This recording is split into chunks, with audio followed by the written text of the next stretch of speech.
Double Primer is back-to-back conversations with someone passionate about their work and passionate about someone else's work. Mostly art and mostly Atlanta. I'm your host, Sean Mills. Okay, so I have a joke for you. Okay. There's this guy named Bellman in Sweden, and the king is having a party at night, like a kind of impromptu get-together, and he has an extra place setting, so he tells his guards to go get Bellman, his friend. So they go to his apartment, they pick him up, and he goes back to the hall, and the king says, "Well, I'm really glad you could make it, but why are you wearing your dress gown?" And Bellman says, "I assure you, king, this is my entire wardrobe." So... And this is like a modern king? His buddy's in an apartment? No. The king in Sweden? No. We're going to get into it because this is a tradition in Sweden, a type of joke called a Bellman joke. Oh. Yeah. And so I'm going to give you a couple more later, but like you're going to have to figure out like what the common denominator is. So it's more of like a riddle than well, it's a riddle for you, but... Interesting. Okay. Well, welcome to Double Primer episode 32, recorded on the evening of February 5th, 2019. I'm your host, Sean, joined by Tanju. Tanju, what's trending for you? Hey, is it February 5th? It's February 6th. Oh, yeah, you're right. It is Wednesday the 6th. Good call. Little time dilation. Time warp there, yeah, time zoom. What's trending? Man, so I'm starting to think like over the span of a week, lots of things are trending. I had a topic coming in to this over the last couple of days I wanted to discuss, but then this morning I heard some news that I think is a bigger, more worthy trending topic of, I don't know if you've heard that Spotify purchased Gimlet Media, the podcasting content company. I had not heard that. For $230 million. So that caught my attention, and it was trending a little bit on a couple of the accounts that I follow on Twitter. And I think the kind of thing that's kind of amazing about it is Gimlet Media is a company that started specifically to create podcast content by Alex Bloomberg, who came from NPR and kind of cut his teeth in his whole formula on NPR and recording. I think he was the producer for This American Life, I believe. So a couple years ago, he started a podcast company, and their first podcast was actually called Startup, and again, very kind of candid stories about their experience starting this company, and they managed, because he had enough cachet and experience within NPR that he was able to get venture capitalist funding out of Silicon Valley, which was kind of a fun thing to listen to, but always like well capitalized, lots of money, very aggressive growth strategy to, I guess, cash out and sell out, which is exactly what they managed to do. So that was kind of amazing. I don't know if you've heard any of the Gimlet podcasts yourself, Startup or Reply All. They have about 5 or 6 now. I did check Reply All after you mentioned it, just so I could get like a frame of reference. Which one? Yeah. Anyways, that's just, the whole thing is kind of amazing. They actually started it as a content creating company, specific creating podcast content, which I think maybe one of the Jason, I don't even recognize that name. I don't know who that is. But the fact that they sort of, I feel like they won, right? They started a company to create podcast content. I think the majority of podcasts out there are more like us, kind of very amateur, kind of, putting something together out of passion. I think Alex Bloomberg and his company, they were driven by a lot of passion, but they were really trying to do something on a whole other playing field, and it looks like they've done it. And Spotify's, hyping up their investment in podcasts in general as another sort of entertainment content avenue for them. I think they're predicting that they anticipate in the future podcasts will make up about 20% of the overall Spotify usage, which is interesting as their kind of growth potential. And They also bought up another company called Anchor, which I had never heard of, but apparently Anchor makes technology for recording podcasts and managing content. So that's also on my list of things to go check out now. So overall, kind of cool. And I will say the Gimlet podcasts I'm a fan of some of them, not all of them, but definitely something that inspired me to want to do this, along with some other podcasts out there, and also got me thinking about trying to think of the Maker Station as more of a startup endeavor than what it's been in the past. Which it's cool to see that kind of level of success. See how it plays out long term. Quick reaction to that. One of the things that I found interesting when I tried the Reply All podcast with Jason Mantzoukas was that I had the name recognition of that performer because he had been a recurring character in the Earwolf podcasting universe. Oh, cool. And okay. So for my familiarity with these things was that it was very specific, like to following entertainers from their previous mode into podcasting. So it's like actors and writers leveraging the fact that anyone can do it. They would make their own shows, basically. So, right. Like the Earwolf Podcast Network was started by Scott Aukerman, who is a comedy writer, and then he would bring all his performer friends on, and then they would have fun doing it, and then they would inevitably make their own shows, and then it became a network. Right. Cool. And are they monetizing? Is that Earwolf? Like, are they able to make money? Yeah. So like advertising or. Yeah, and that's an interesting kind of startup like discussion too that we can kind of dig into deeper. Maybe I'll make him one of my inspirations. But the fact is that like oftentimes there's kind of dispute. Like there's a very kind of public argument happening right now because like there's the discussion of like should we pay podcast guests, and then sure. Like oftentimes you'll start off just asking your friends to do it, and then by the time you get your sponsors, you're maybe just trying to break even on the stuff you bought, like your studio equipment, and then like 6 months later, maybe you're making a profit, and then the people coming on are kind of like, well, you have this ad coming in, and I'm giving my time for free, and so like depending sure. on how big you are, and also with the network thing, it's like certain ones will anchor the network and they're profitable, and then the ones getting started are absolutely not profitable. And like, where do you draw the line of like who's profitable or not? And people will jump ship because they feel like sure. they're not getting the profit, or they, in a sense, can be considered disloyal because, for instance, you make your name, you practice on this network, and then because you have a certified product, another place kind of poaches you. So right. These things are all happening right now. Oh, that's all adulting problems that get into when you start trying to do things a little more serious and creating content and intellectual property and all that. It just comes, I think, with the nature of the beast. Also, in terms of being a maker, an artist, like that thing of like you're supposed to do it for free versus like, well, why does the guy who presses send on the file get to be a businessman, but everyone else doesn't get to be, like, everyone else is supposed to do it for the love of the game. So there's a lot of like interesting good questions. Yeah, I've started a question about whether doing things for free or not, what that means and what the expectations are. And I think sometimes doing things for free, when I do it myself, it makes me appreciate actually paying for something. I guess then you get into just paying for quality. Kind of a good transition because my inspiration this week is Michael Bellman, who was a poet and composer, and it was the guy that joke was about.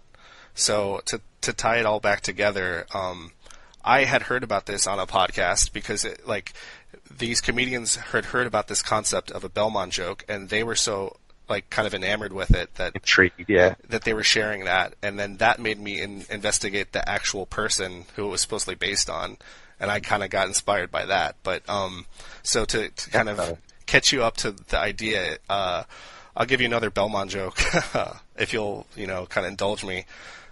So another one was a French guy, a German guy, and Bellman are outside a barn, and they say like, there's a really smelly goat in there. I bet you can't last to sit in that bar for too long. So the French guy goes in, And after 5 minutes, he runs out. Oh, the goat smells so bad, I can't stand it. The German guy's like, I can beat you. He goes in there. He lasts for 20 minutes. He comes out and he's like, ugh, it's so bad. I couldn't stay in there any longer. Bellman goes in. And after 5 minutes, the goat runs out and says, boy, that was a really smelly Bellman. Okay, so now Okay. you have 2 data points, 2 Bellman jokes. All right? I'll give you one last one, and then you can kind of tell me what the common denominator is, all right? So, 3 friends, a Frenchman, a German, and Bellman, are at the shore having a day at the beach, and they say, let's see who can swim the farthest. All right? Okay. So the French guy goes out, and he lasts maybe like 100 meters before the shore brings him back crashing, and he's spitting out water. He can barely breathe. The German guy says, I think I can beat that. So he goes out 500 meters before his energy wanes, and they have to go pick him up by boat. And it's Bellman's turn. He starts swimming, and they lose sight of him. And then they're like, oh my god, he may have died. They try to go out in the boat. They can't find him. Finally, as they're about to give up, they see him swimming back. And he says, I was halfway to America, but I got tired, so I just came back. All right, keep in mind, these are like traditional jokes from like the 1800s, right? Oh, yeah. What is this really old? So Belmont, the first one he shows up in gown, right, in his best gown, right, which is his nightgown. His nightgown. Second one, he stinks out a goat, and the last one he's swimming. I don't know, honestly. Yeah. So okay, here's the thing. So every country, including our own, has these street jokes where you basically put your compromised social group in like the third tier, right? It's like dumb blondes, right? It's like whoever is like a compromised group, and this goes back to vaudeville or whatever, right? So whatever is socially acceptable for you to dump on, you usually put like that person in the humor slot, and then you just kind of like you execute it from there. So what I find really interesting and what these comedians were kind of remarking on was that it was for some reason, and you could argue maybe it's because Sweden's like peaceful or whatever else, their concept of like the joke, it deconstructs the joke itself. Like there isn't a victim, right? It's like he's just potent. He dissolves the system he's within, right? You don't follow, or you don't agree, or Really? okay. So like usually it's like a Pollock joke, like right. That the idea is that the punchline is that he's stupid. How many blondes does it take to screw in a light bulb? Sure. Everyone gets that. I don't get but the part where he swims all the way half, like that's Right. the opposite of a butt of a joke, right? Right, exactly. So like the thing is, Bellman, the original Bellman, he was a composer, right? He was an artist. He was like a guy that he dissolved the expectations of the situation. So usually when you're brought before the king, you would be disgracing yourself to not dress up for the king, right? Okay. But because he's such since he's such a good poet and he's worth having around, he is exonerated from the danger. Like that, it's like, oh, it's Bellman, right? That he, usually you only get to meet the king if you're rich and powerful, but because he's he's like so amazing, he A, gets invited to the party, and B, even though he's just wearing his nightgown, he doesn't get in trouble for it because it's Bellman. Like that's like, and so like on its own, you're like, well, it's a bit of a head scratcher still. Like what does this mean? How does this come from, right? So you find out by learning about the actual guy of like why he is a character. So once again, comparing it to, I was saying that like we had Norman Rockwell, and then Spain has Murillo in a sense. So in some ways, in some certain contexts, Sweden has the stock character that everybody knows about, Bellman. And so I just Googled him, so it's like 1740 to 1795. Right. And so like he's one part Shakespeare, one part Bob Dylan, one part Oscar Wilde. Okay. And so like let's unpack this, right? This is why I find him so interesting. So he was born into like an average family, not too wealthy, but like they had a roof over their heads, and they realized that he was a genius from his intellect, right? The way he talked and what he could memorize. So they taught him. They brought in a tutor. He learned French, German, Italian, English, and Latin. Wow. But like many artists, he had this issue of like, okay, you're smart, but how do you convert that into real world money, right? So they didn't have much money, so they figured, we'll send you to become a banker, right? You're supposed to be smart, be a banker. Sure. Now, the thing about it is that, and which is kind of interesting that it's kind of timeless, is that they didn't have much money, so he was like an unpaid intern. Okay. In a bank. And then he didn't really have an aptitude for banking. He was like a wit. He was like a linguist. He was, like he was a humanities guy, if you want to call it that. Right. So he would leave the bank being pretty depressed because he wasn't really a good banker.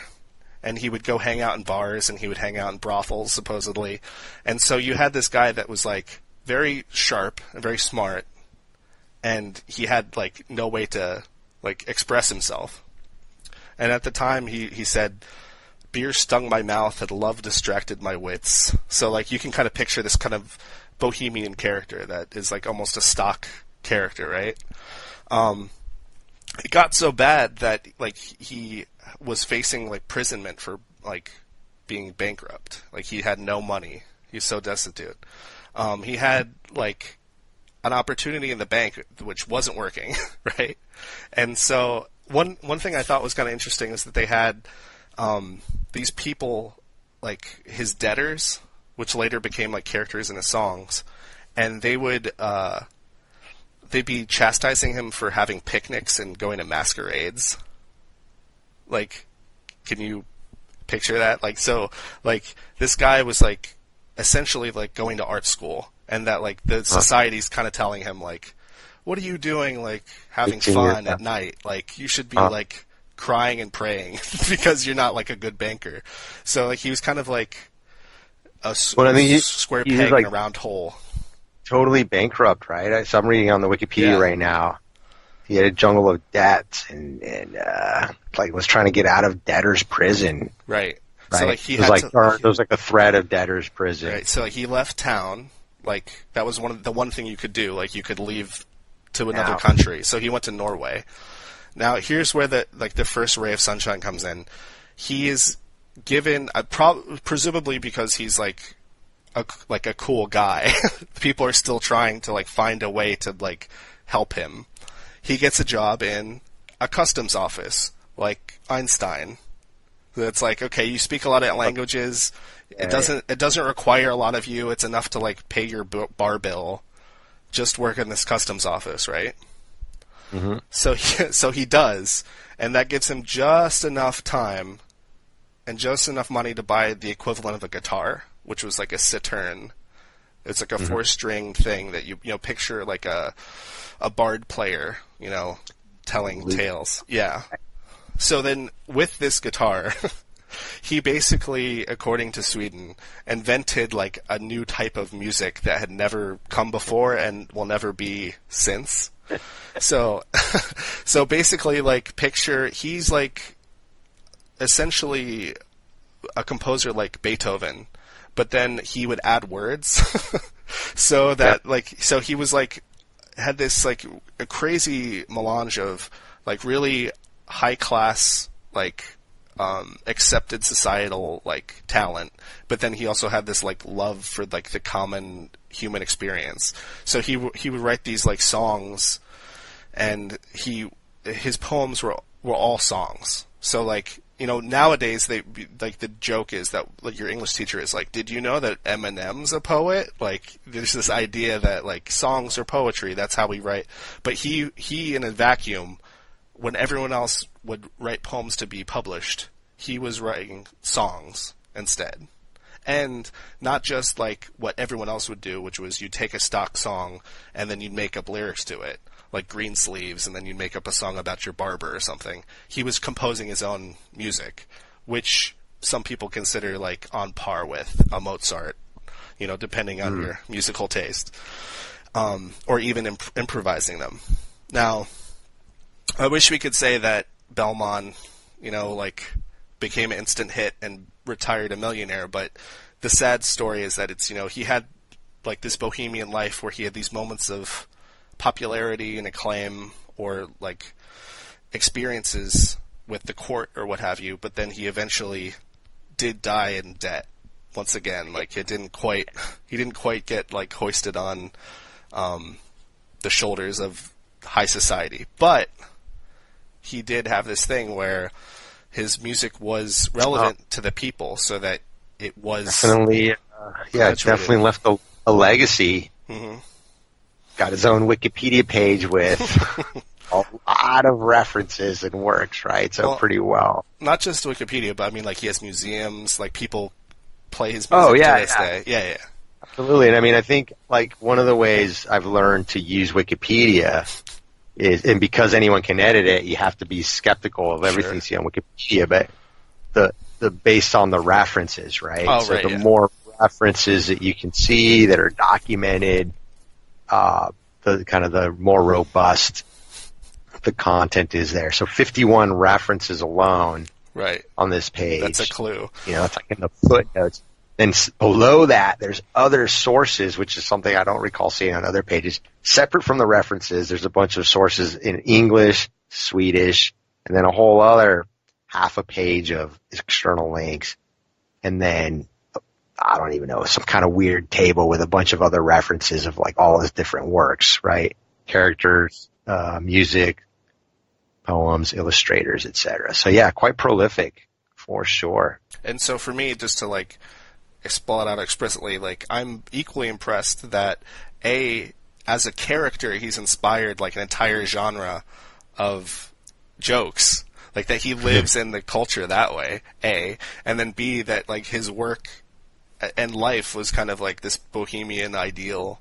I mean, I think if you read 99% of stories about the Impressionist painters, they all follow this arc where it's like their grandfather was an indistinct, average businessman or nobleman.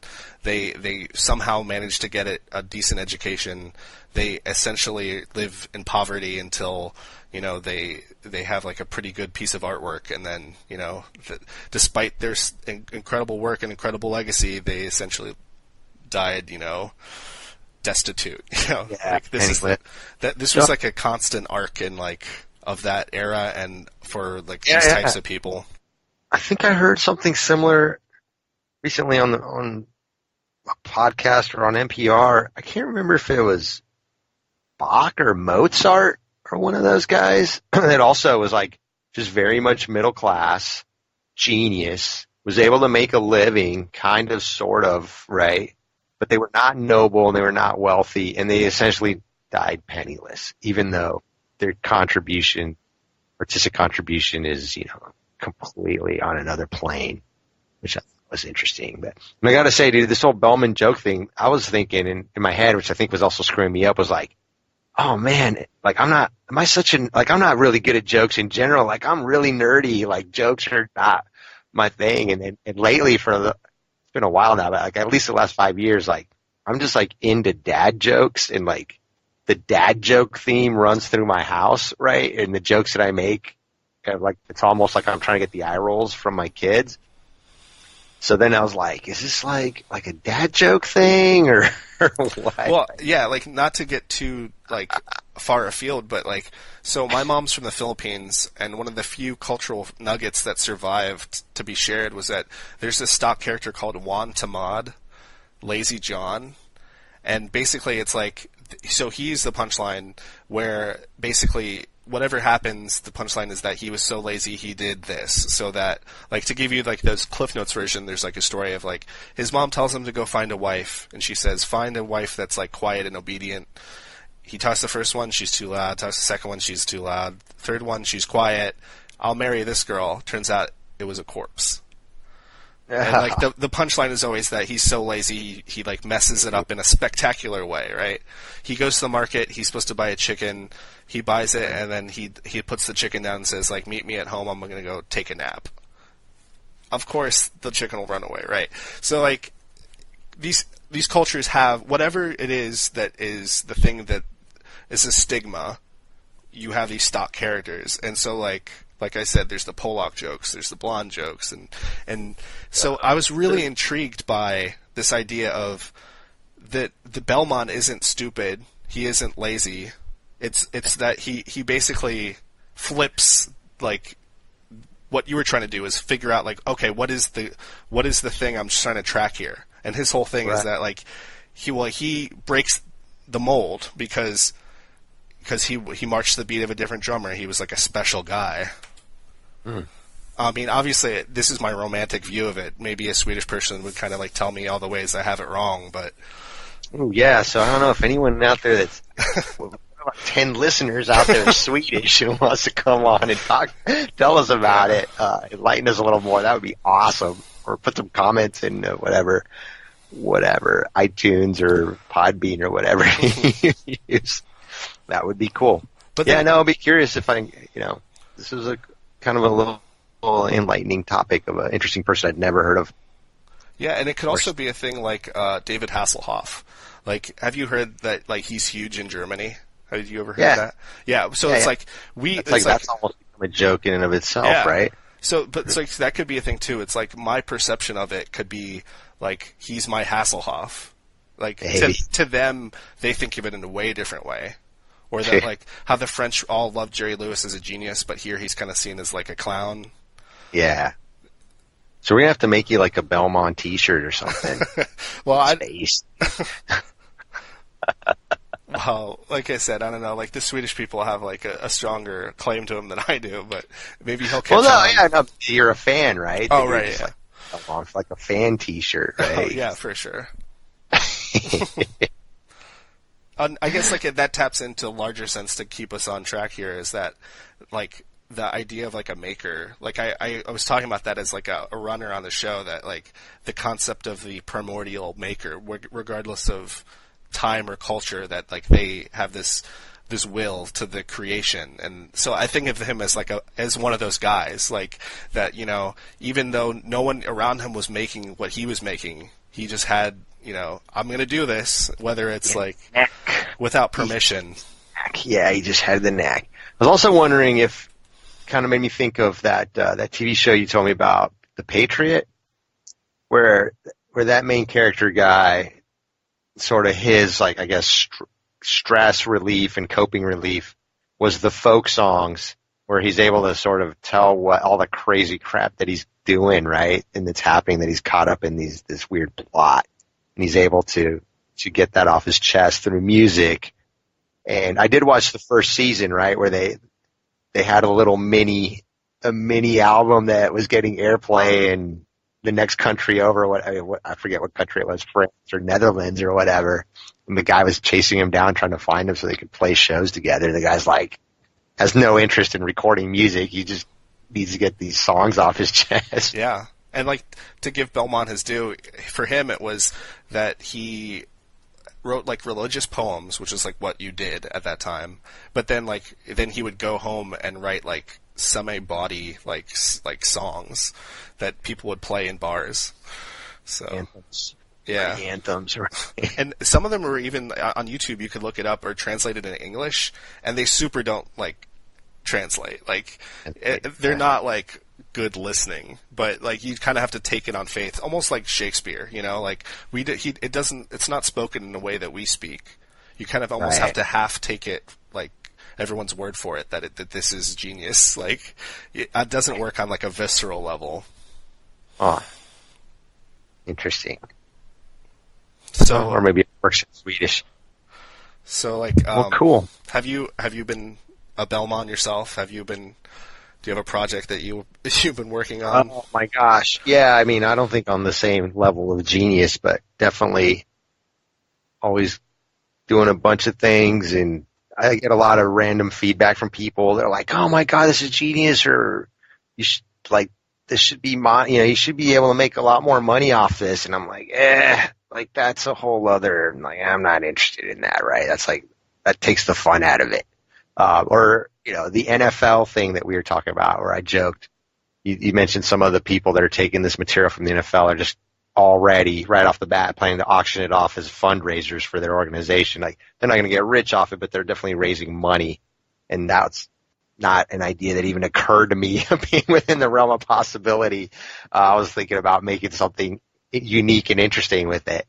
But no, so what I'm working on, my working topic for this week though, was getting into, I've always had this curiosity for stencil making and a lot of the street art that you see on the street, and like Banksy in particular, I think is the example, but I think it's a lot bigger than just Banksy.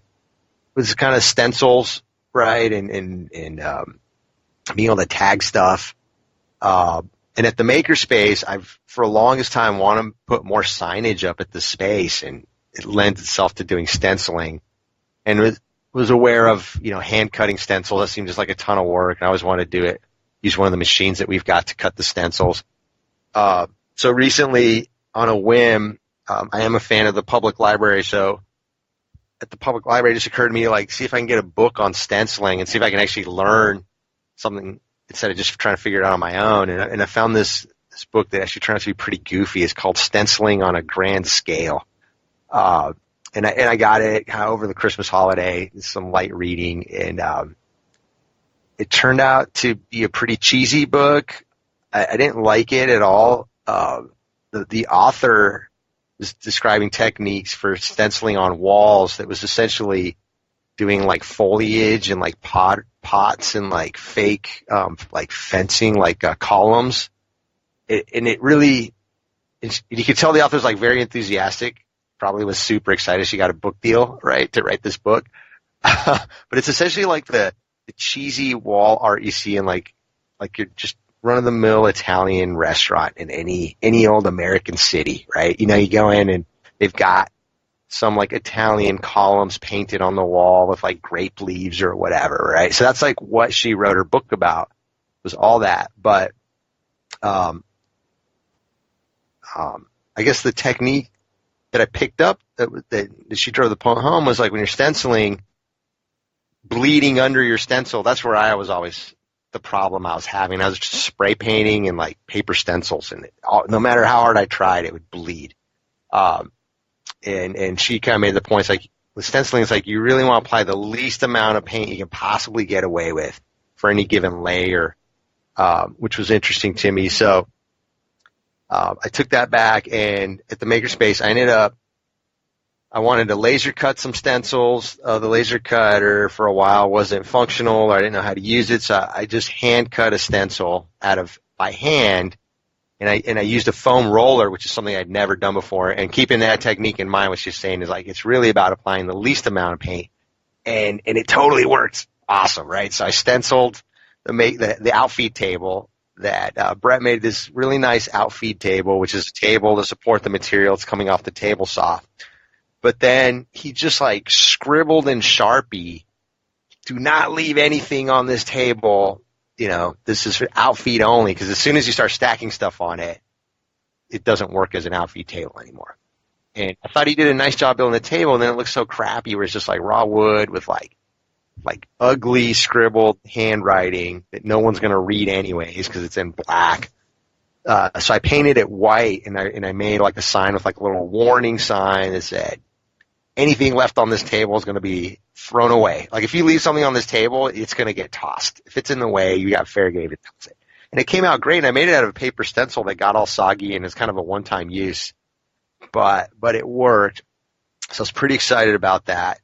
Then the laser cutter got fixed, so I started to where I laser cut a stencil, and I was really excited. I was going to start stenciling all kinds of stuff. And literally, the next day, Brett and Mike posted a message oh, the laser cutter's out of service for a little while. We're doing all kinds of upgrades to it. And it took them about a week to get through those upgrades, but due to those upgrades, they changed the tool chain to run the machine. And now I got to go back and go learn how to use it. I haven't done it since, but nevertheless, a couple weeks ago I did just sort of bite the bullet and hand cut stencils by hand with an X-Acto knife, and just sort of decided that, hey, it's just part of the process, right? I was trying to shortcut the process of like, oh, I want to laser cut a stencil, and actually I wanted to do it as a more durable material, so the stencil would be more than one-time use. But I've decided it was just like whatever. If it's ephemeral and you only get one or two uses out of it, then maybe that's just part of it too, right? Actually, now I'm thinking too. It's also funny. I took my daughter and I. We went down to try to go to the art museum at SCAD, or the little fashion museum. We took a stop at Blick Art Store. And I was like, oh, Blick, like, okay, there's this material called oil board that's used for stencils specifically that's more durable.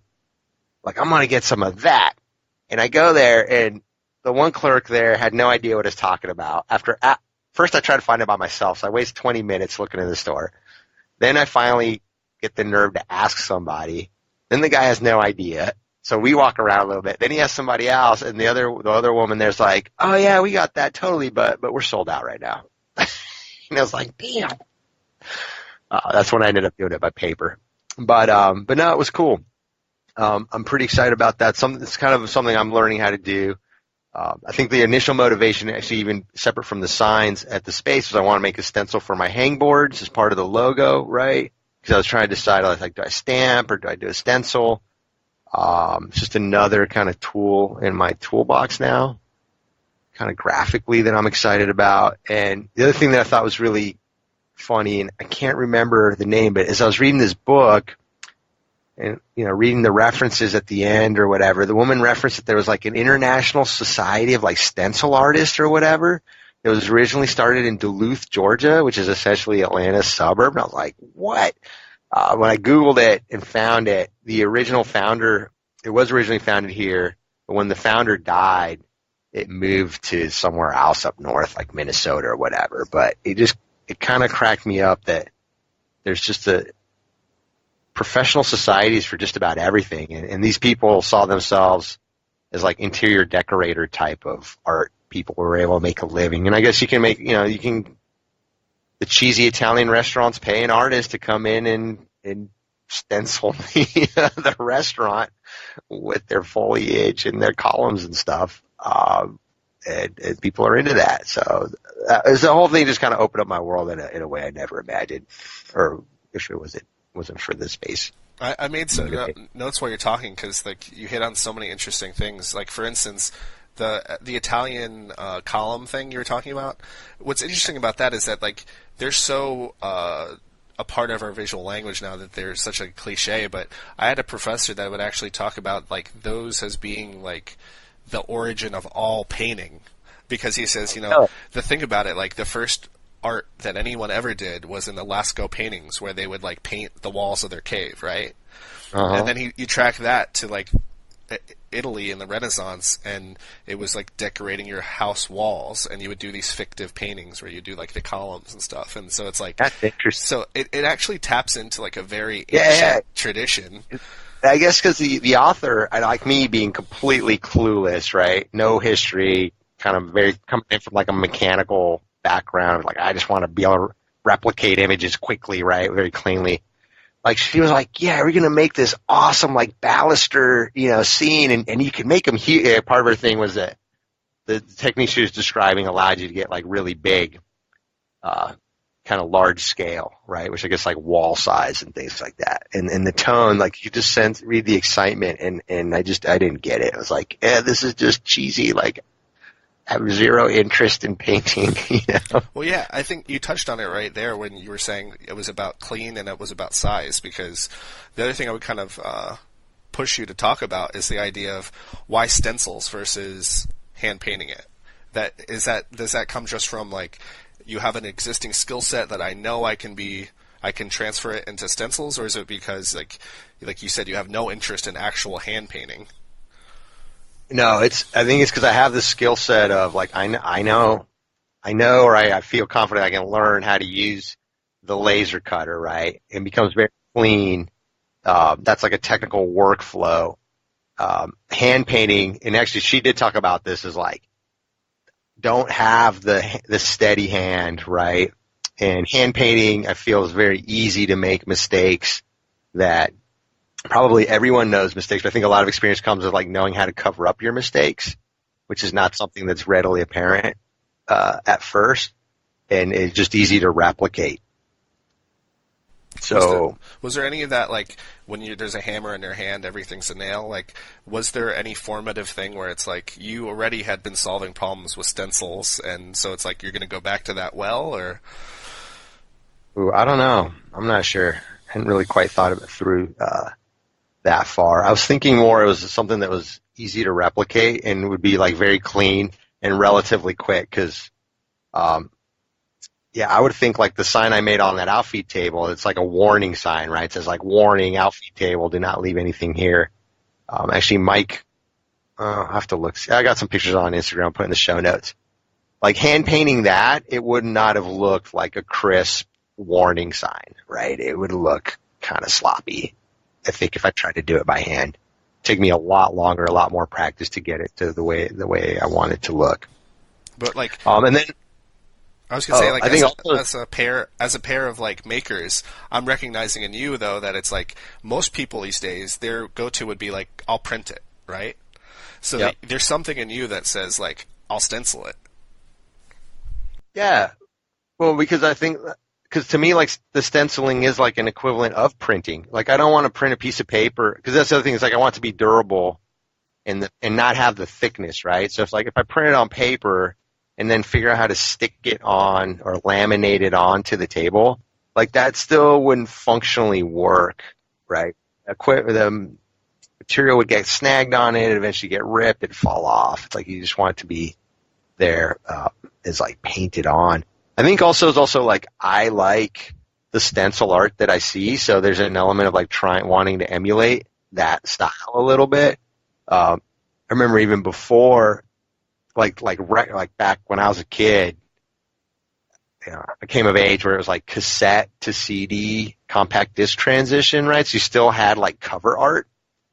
And like record label logos were interesting to me, and those are oftentimes like guerrilla marketing where people would tag the logo of the record label or the band and kind of like, I didn't even know at the time, but now in retrospect I'm like, oh, that was stenciled, right? Where it's like very quickly you could put the stencil up, tag a wall with some spray paint real quick and sort of do it where it's like quasi illegal graffiti, right? You're doing it. You can't spend too much time because somebody's gonna call the cops on you. A cop walking a beat is gonna walk up and bust you for it.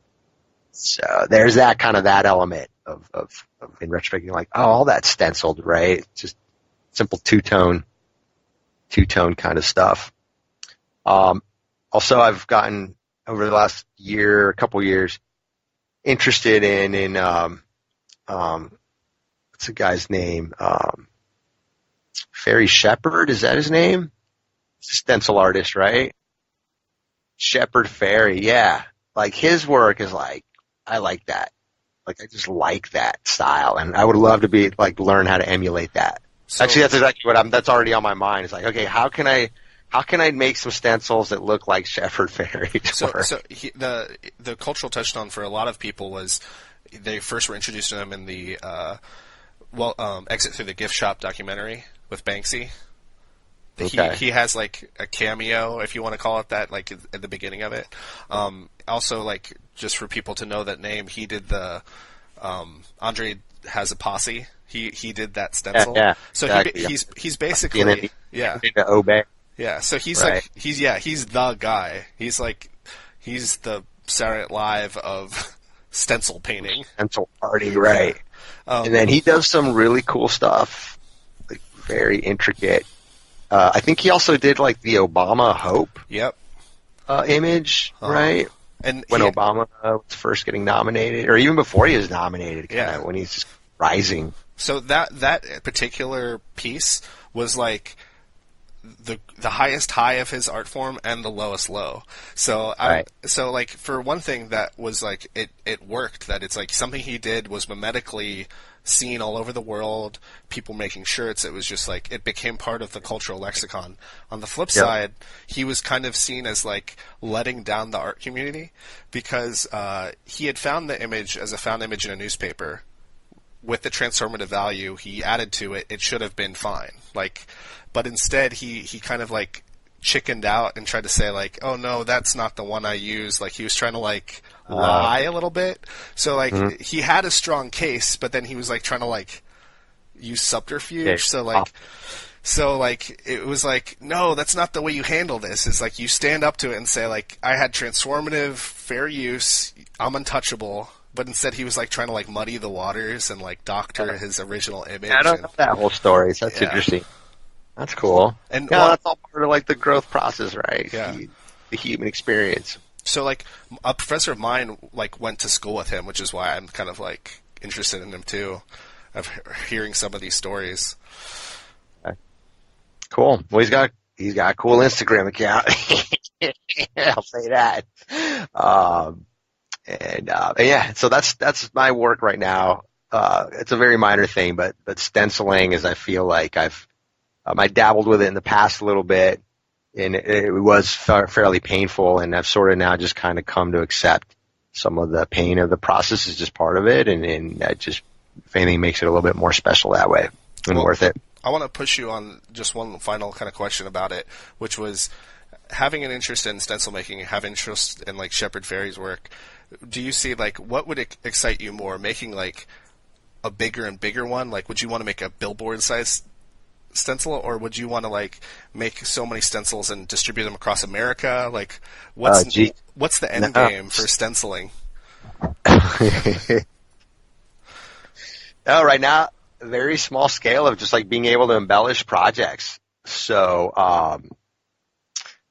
I don't have any right now. I want to stencil stuff around the makerspace, so more warning sign kind of things.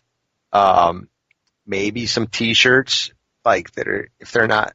I mean, even like I've learned, like I guess silk screening is a form of stenciling. I didn't connect that dot before.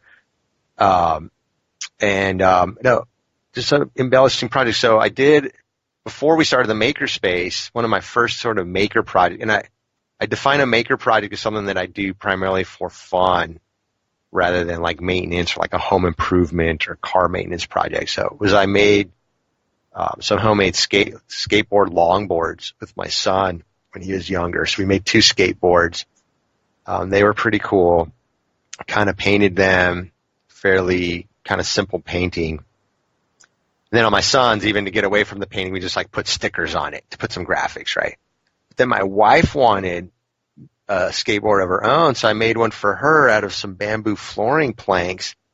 And that one I made some stencils of a bamboo and a rabbit motif, and that came out way cooler than I ever imagined.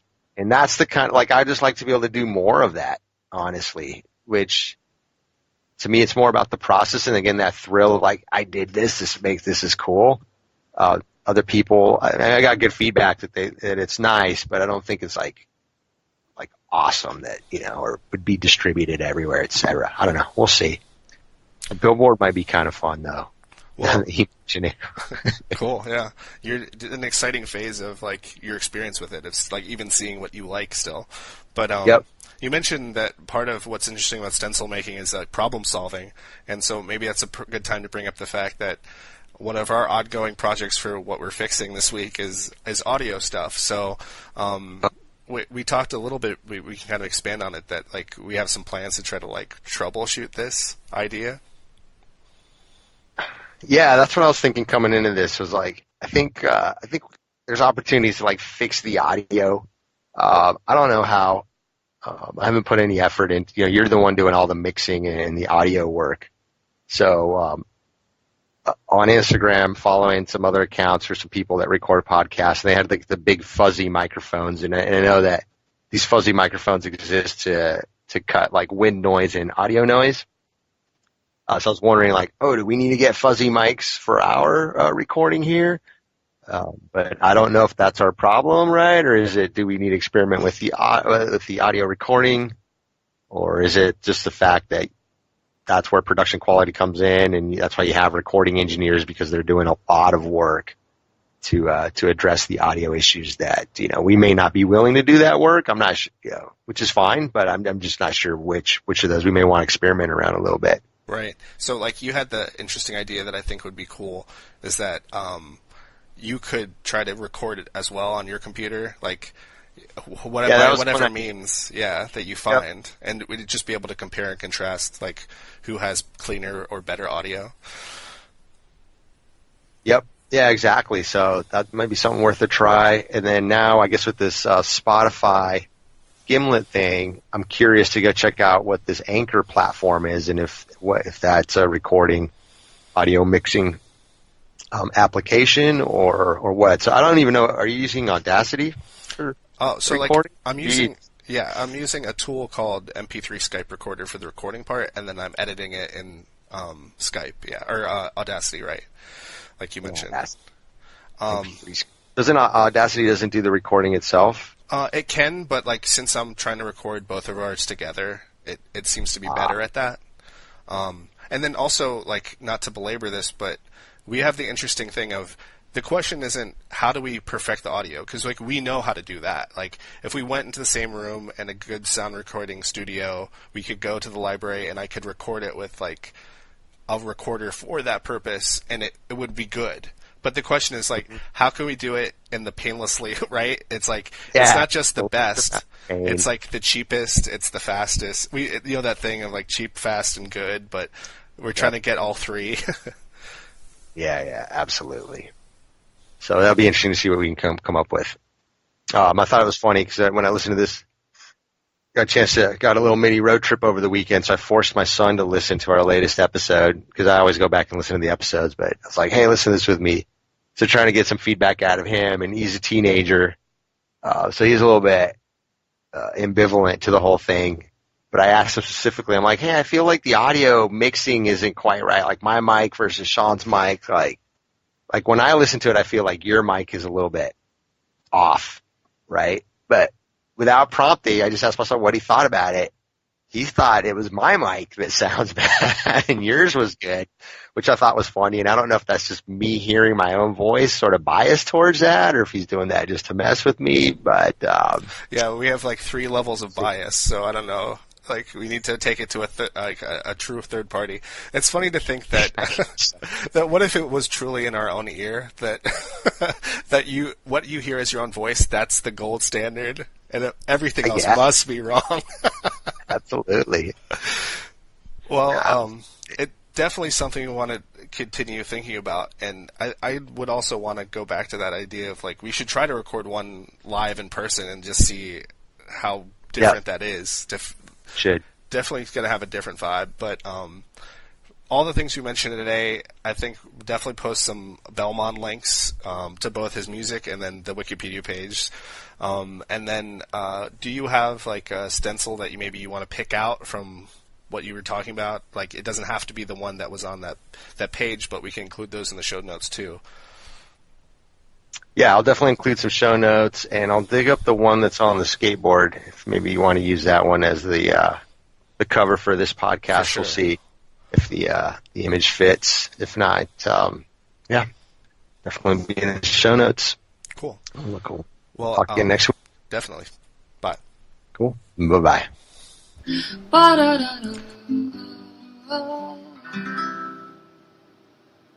Find more information at doubleprimer.com.